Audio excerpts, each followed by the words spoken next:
तो आज हम करने वाले हैं चैप्टर 4 स्ट्रक्चर ऑफ एटम। तो इसमें ज़्यादा कुछ नहीं, discovery of electron, discovery of proton, उसके बाद आता है Thompson model, Rutherford model.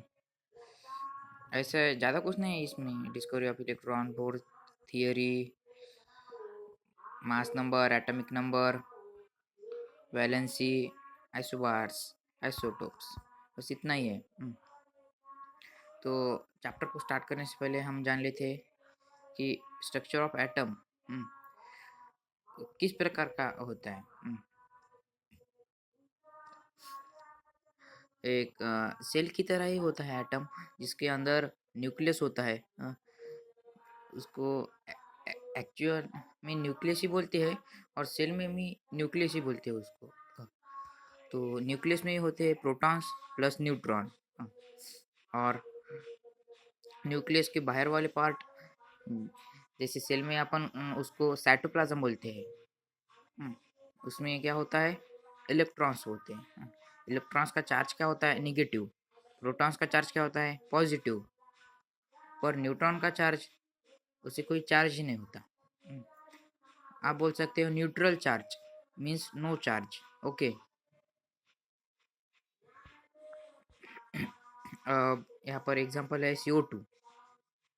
CO2 में कार्बन और ऑक्सीजन के दो मॉलिक्यूल है। कार्बन का मास क्या है, 12। ऑक्सीजन का क्या है, 16। पर यहाँ पर ऑक्सीजन के दो मॉलिक्यूल है, इसलिए टोटल ऑक्सीजन का मास इसमें क्या है, 16 प्लस 16 32।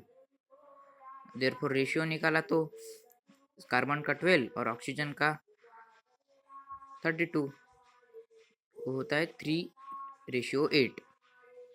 ओके।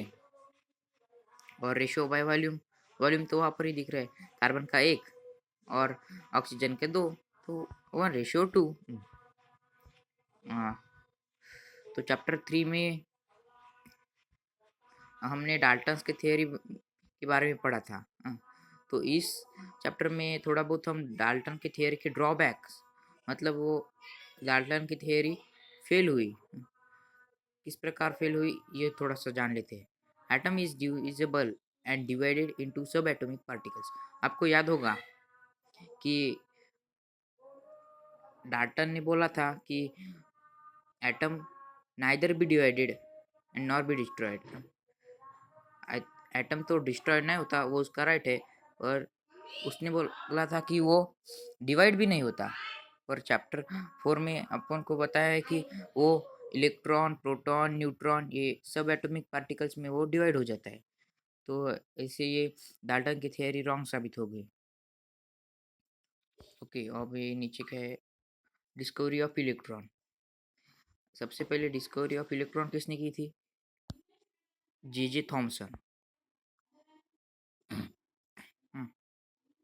उन्होंने क्या किया था, एक ट्यूब लिया था, उसमें गैस भरी थी, और वहाँ पर एक कनेक्शन जोड़ दिया था। ये जो है ना, ये बैटरी है, और ये वायर है, और ये है इसका निगेटिव टर्मिनल, और ये है पॉजिटिव टर्मिनल। ओके।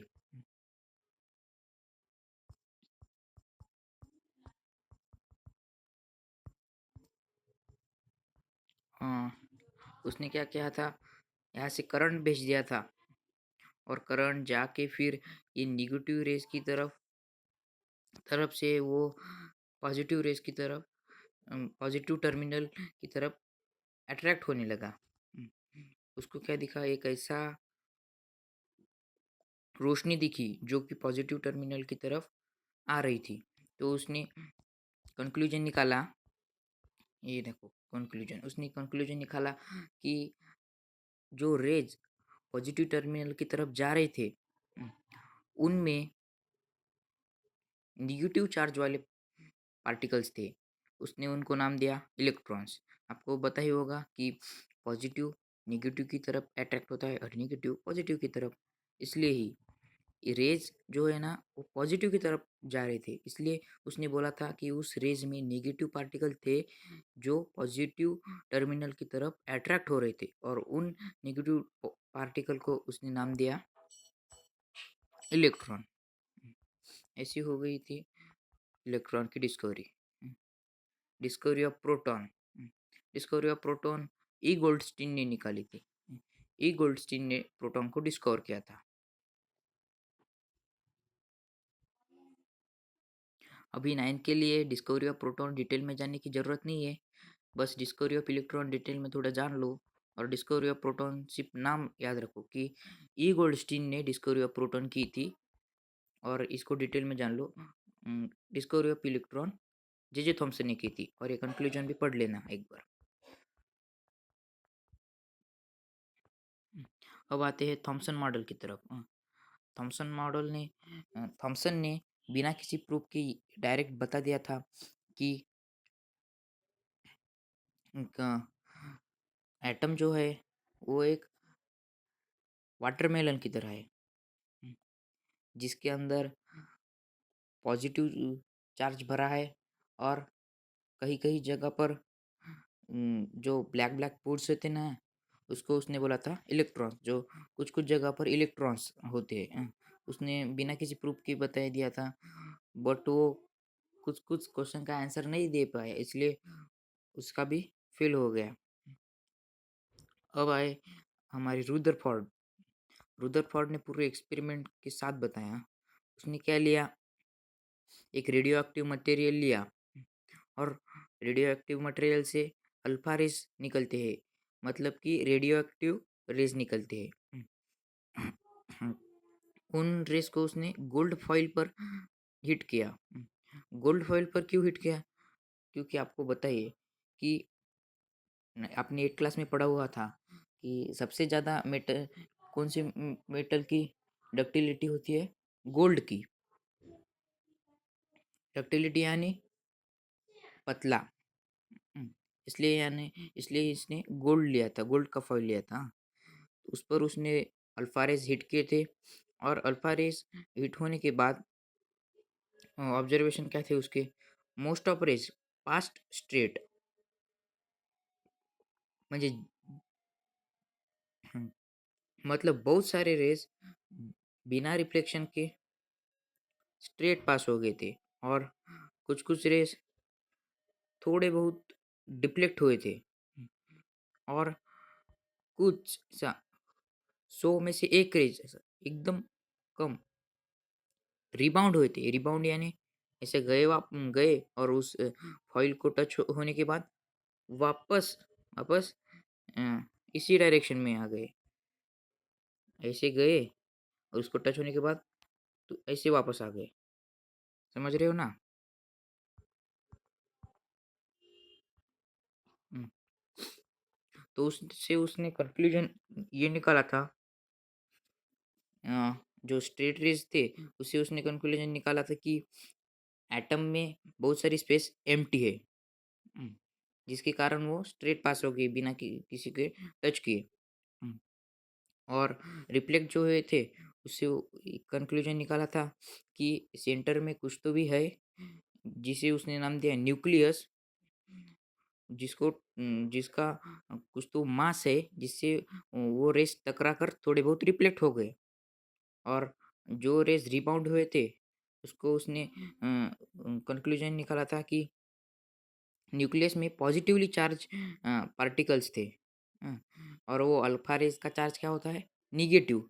इसके कारण नहीं, सॉरी सॉरी, अल्फा रेज का भी चार्ज क्या होता है? पॉजिटिव। ये अल्फा रेज का भी चार्ज क्या होता है? पॉजिटिव। और और वो न्यूक्लियस को जैसे ही टच हुए, न्यूक्लियस पर भी चार्ज क्या था? पॉजिटिव। इसलिए बहुत ही तेजी से वो रिबाउंड कर गए। ये 3 उसने कंक्लूजन दिए थे। साथ ही साथ उसने ये भी बोला था कि proton positively charge, electron negatively charge, neutron no charge. उसने डायरेक्टली ये भी कहा था कि जो इलेक्ट्रॉन्स होते हैं, मतलब कि न्यूट्रॉन के अंदर प्रोटॉन होते हैं, और इलेक्ट्रॉन्स न्यूक्लियस के अराउंड घूमते हैं ऐसे। तो उसका भी ड्रॉबैक हुआ, उसका भी फेल्योर नज़र आया। तो उसका ड्रॉबैक क्या था? According to electromagnetic theory. Electromagnetic theory आपको बता नहीं होगी तो बता देता हूँ। कि वो थियरी क्या है, कौन सा भी पार्टिकल अगर सर्कुलर पाथ में राउंड कर रहा है तो वो उसकी एनर्जी लूज करेगा, और एनर्जी लूज करते समय उसका पाथ छोटा छोटा छोटा छोटा हो जाएगा, और आखिर में वो न्यूक्लियस में आ गिरेगा। मैं आपको बता देता हूँ,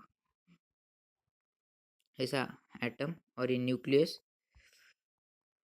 ऐसा न्यूक्लियस, अगर ये उसने कहा था कि इलेक्ट्रॉन न्यूक्लियस के अराउंड घूमते हैं, अकॉर्डिंग टू इलेक्ट्रोमैग्नेटिक थियरी, अगर कोई भी घूम रहे हैं तो उसकी एनर्जी लूज होगी, और लूज होते होते उसका पाथ भी छोटा छोटा होता जाएगा, और आखिर में गोल घूमते घूमते वो न्यूक्लियस को जाके टकराएगा। हम्म, तो एटम डिस्ट्रॉय हो जाएगा। हाँ, इसलिए ये उसकी भी ये गलत साबित हो गई, उसका भी मॉडल गलत साबित हो गया।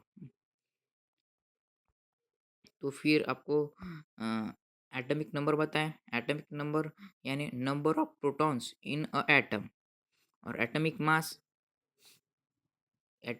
यानी न्यूक्लियस का मास। न्यूक्लियस जो होता है ना एटम में, उसका मास।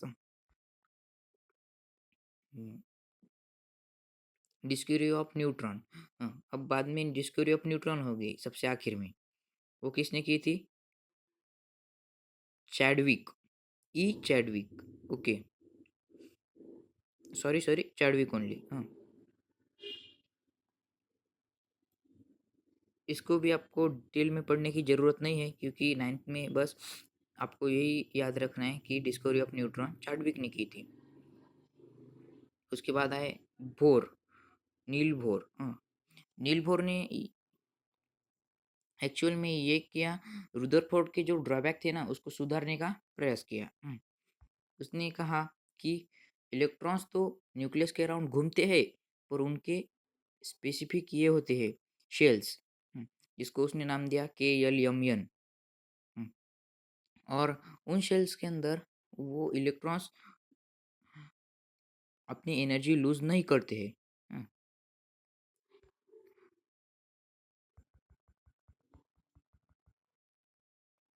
मान लो ये ऐसा एटम है,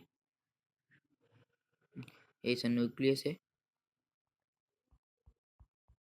और ऐसे शेल होते हैं इलेक्ट्रॉन्स के, फर्स्ट शेल, सेकंड शेल, ऐसे ऐसे शेल होते हैं। और इन शेल में जब भी इलेक्ट्रॉन्स घूमते हैं तो उनकी एनर्जी लूज नहीं होगी, और वो उनका पाथ भी छोटा नहीं होगा। ओके, समझ में आ रहा है ना? ईच सेल में फिक्स्ड अमाउंट ऑफ एनर्जी रहती है, छोटे सेल में थोड़ी कम एनर्जी, उससे बड़े सेल में ज़्यादा एनर्जी, ऐसे उनकी फिक्स एनर्जी रहती है। हम्म, तो ये सवाल उसके सामने खड़ा हुआ कि डिफरेंट डिफरेंट शेल में कितने एटम्स प्रेजेंट होते हैं। हाँ, तो उसने उसके लिए एक फार्मूला दिया, 2n²। उसने बोला था कि n मतलब नंबर ऑफ शेल। ये ये फर्स्ट शेल, अगर ये फर्स्ट शेल होगी ये, तो 2 × 1², इसका मतलब है 2 = 2। देयरफॉर फर्स्ट शेल में 2 ही एटम हो गए। और अगर सेकंड शेल की बात करें तो 2 × 2² दैट इज इक्वल टू 8, मतलब कि सेकंड शेल में 8 एटम्स। इस हम्म, ऐसे करके फिर एटम्स की संख्या जो बढ़ती रहेगी डिफरेंट डिफरेंट शेल में। बट ऐसा नहीं है, अब नाइन्थ क्लास के सिलेबस में सिर्फ इतना ही है कि फर्स्ट शेल में 2 इलेक्ट्रॉन्स, सेकंड शेल में 8 इलेक्ट्रॉन्स, थर्ड शेल में 8 ही इलेक्ट्रॉन्स, फोर्थ में भी 8, फिफ्थ में भी 8, ऐसा। और इसका तो मैंने बता ही दिया था, atomic number is equal to number of proton in a atom. और आपको बताइए कि एटम में जितने प्रोटॉन होंगे उतने ही न्यूट्रॉन होते हैं। सॉरी जितने प्रोटॉन होंगे उतने ही इलेक्ट्रॉन होते हैं। तो फिर प्रोटॉन के पास पॉजिटिव चार्ज, इलेक्ट्रॉन्स के पास नेगेटिव चार्ज, तो दोनों भी इक्वल अमाउंट में होने की वजह से चार्ज कट जाता है। और न्यूक्लियस के पास कोई चार्ज नहीं होता है, इसलिए पूरा एटम जो होता है ना, टोटल एटम, वो उसके ऊपर कोई चार्ज नहीं होता। हम्म, इसके बाद आता है मास नंबर। मास नंबर क्या होता है? Total mass of the nucleus of atom. It is defined as sum of protons and neutrons present in nucleus of atom. मैंने क्या बोला था? Mass of nucleus of atom. Nucleus का जो मास है उसका अम, उसका गिनती। हाँ, तो न्यूक्लियस में क्या होता है? Protons and neutrons. इसका मतलब यही हुआ ना कि प्रोटॉन्स और न्यूट्रॉन्स की गिनती। ओके। अब इसके बाद हम पढ़ेंगे representation of electrons. Sorry representation of an element. Element, हाँ। ये देखो, हम मास नंबर को किससे डिनोट करते हैं? ए से। और एटॉमिक नंबर को जेड से डिनोट करते हैं। ये यक्स यक्स मान लो कि एक एलिमेंट है, और फिर उसका मास नंबर हम लोग ऊपर लिखते हैं और एटॉमिक नंबर हम लोग नीचे लिखते हैं। इसको क्लियर कर लो। इसके बाद आता है इलेक्ट्रॉनिक कन्फिग्रेशन। इसका मतलब है arrangement of electrons in different shell. मतलब कि एग्जाम्पल से समझते हैं। एग्जाम्पल ले लो, कार्बन। कार्बन का एटॉमिक नंबर क्या है? 6। एटॉमिक नंबर यानी नंबर ऑफ प्रोटॉन। और आपको पता है नंबर ऑफ प्रोटॉन मतलब जितने प्रोटॉन है उतने ही इलेक्ट्रॉन होते हैं। तो इनडायरेक्टली हम नंबर ऑफ इलेक्ट्रॉन को भी एटॉमिक नंबर कह सकते हैं। तो कार्बन का एटॉमिक नंबर क्या है? 6। तो उसके अंदर 6 इलेक्ट्रॉन्स प्रेजेंट है। तो फर्स्ट शेल में कितने इलेक्ट्रॉन्स आएंगे? 2। सेकंड शेल में कितने इलेक्ट्रॉन्स आएंगे? 6। थर्ड शेल में 0। फोर्थ शेल में 0, मतलब उसको थर्ड और फोर्थ शेल नहीं होगी। ऐसे ही अरेंजमेंट ऑफ इलेक्ट्रॉन होते हैं। अगर फर्स्ट शेल भर जाए पूरी, तो फिर उसको सेकंड शेल में कई इलेक्ट्रॉन्स डालनी पड़ेगी। तो उसके पास अगर बहुत इलेक्ट्रॉन हो गए, मान लो उसके पास हो गए 18 इलेक्ट्रॉन्स, तो फर्स्ट शेल में 2 आएंगे, सेकंड शेल में 8 आएंगे, और थर्ड शेल में 8 आएंगे। तो उसकी तीनों की तीनों शेल पैक हो जाएगी इलेक्ट्रॉन से। इस प्रकार से अरेंजमेंट ऑफ इलेक्ट्रॉन्स होते हैं। आपको पता है फर्स्ट शेल में 2 इलेक्ट्रॉन्स की कैपेसिटी होते हैं, सेकंड में भी 8, थर्ड में भी 8। 9 के लिए यही पेपर में भी लिखना। अब लिथियम का एग्जांपल देखते हैं। लिथियम का एटॉमिक नंबर है 3। तो इसका इलेक्ट्रॉनिक कॉन्फ़िगरेशन मतलब अरेंजमेंट ऑफ इलेक्ट्रॉन्स क्या होगा? 2, 1। मतलब फर्स्ट शेल में 2 और सेकंड शेल में 1। अब इसके बाद हम पढ़ते हैं वैलेंसी। वैलेंसी की डेफिनेशन क्या है? Combining capacity of an atom. Last shell of an atom को हम क्या कहते हैं? Valence shell. Oh and valence shell मतलब कि लास्ट शेल में जितने इलेक्ट्रॉन्स हो गए उसको हम क्या कहते हैं? Valence electrons. ओके। जो हमारी वैलेंसी होती है वो टोटली वैलेंस इलेक्ट्रॉन्स पर डिपेंड होती है। अगर किसी एटम का के वैलेंस इलेक्ट्रॉन्स 1 है, तो उसकी वैलेंसी क्या है? 1 है। अगर किसी एटम के वैलेंस इलेक्ट्रॉन्स 2 है, तो उसकी वैलेंसी क्या है? 2। अगर 3 है तो 3। 4 है तो 4 वैलेंसी। अगर 5 वैलेंस इलेक्ट्रॉन्स है तो उसकी वैलेंसी जो है वो 3 होती है। वो मैं समझाता हूँ। अगर किसी एटम के पास 6 वैलेंस इलेक्ट्रॉन्स है तो उसकी वैलेंसी हो जाती है 2। अगर 7 वैलेंस इलेक्ट्रॉन्स है तो उसकी वैलेंसी हो जाती है 1। अगर 8 वैलेंस इलेक्ट्रॉन्स है तो वैलेंसी हो जाती है 1। सॉरी 0। हर एटम को स्टेबल होना बहुत पसंद होता है। स्टेबल होना यानी सारे उसके शेल्स जो होते हैं वो पैक पैक करने बहुत अ, अच्छा लगता है। तो इसलिए अगर उसके लास्ट शेल में यानी वैलेंस इलेक्ट्रॉन्स 1 होगा, हुँ, उसके लास्ट शेल में 1 इलेक्ट्रॉन्स होगा, हुँ, तो फिर वो 1 इलेक्ट्रॉन्स को लूज़ कर देगा। 1 इलेक्ट्रॉन्स को उसने लूज़ कर दिया, तो बाकी के सारे शेल उसकी पैक है। ऐसे ही अगर वैलेंस इलेक्ट्रॉन्स 2 है, तो वो 2 इलेक्ट्रॉन्स को लूज़ कर देगा और अंदर के तो वैसे उसकी पैक ही है। और आपको पता है कि किसी भी शेल में एटम कितने सॉरी फर्स्ट शेल में तो 2 एटम्स 2 इलेक्ट्रॉन्स प्रेजेंट होते हैं। सेकंड, थर्ड, फोर्थ में 8 8 8 8 8 तो अगर किसी एटम के वैलेंस इलेक्ट्रॉन्स 5 है, हाँ, तो उसकी वैलेंसी 5 क्यों नहीं होगी? तो क्योंकि आप मैंने क्या बताया था, उसको स्टेबल होना पसंद है। स्टेबल मतलब उसके सारे शेल पैक करना पसंद है। तो उसके लिए इजी क्या होगा, 5 इलेक्ट्रॉन्स लूज करना होगा या 3 इलेक्ट्रॉन्स गेन करना होगा। इसलिए 3 इलेक्ट्रॉन्स गेन करना होगा ना, इसलिए ये 3 इलेक्ट्रॉन्स गेन कर देता है। तो अगर किसी के वैलेंस इलेक्ट्रॉन्स 5 है, तो उसकी वैलेंसी क्या है, 3। अगर किसी एटम की वैलेंस इलेक्ट्रॉन 6 है, तो उसकी वैलेंसी क्या है, 2। ऐसे और अगर वैलेंस इलेक्ट्रॉन्स 2 है, तो वैलेंसी है 2, कारण क्योंकि उसको इलेक्ट्रॉन्स लूज करने में मतलब वैलेंस इलेक्ट्रॉन्स 2 है, तो पैक करने के लिए कितने लगते, 6 लगते। हम्म, उससे 6 इलेक्ट्रॉन्स गेन करने से अच्छा वो 2 इलेक्ट्रॉन्स लूज कर देता है। जो उसको इजी लगता है वो करता है, इसलिए वैलेंसी ऐसी होती है। अब टाइप ऑफ वैलेंसी 2 है, इलेक्ट्रोवैलेंसी, कोवैलेंसी। इलेक्ट्रोवैलेंसी में क्या होता है, अरे directly losing and gaining of electrons, directly वो लूज कर देता है या गेन कर देता है जो उसे इजी लगे। और कोवैलेंसी में क्या होता है, कोवैलेंसी में अ, दो एटम शेयर करते हैं अपने इलेक्ट्रॉन्स और स्टेबल बन जाते हैं।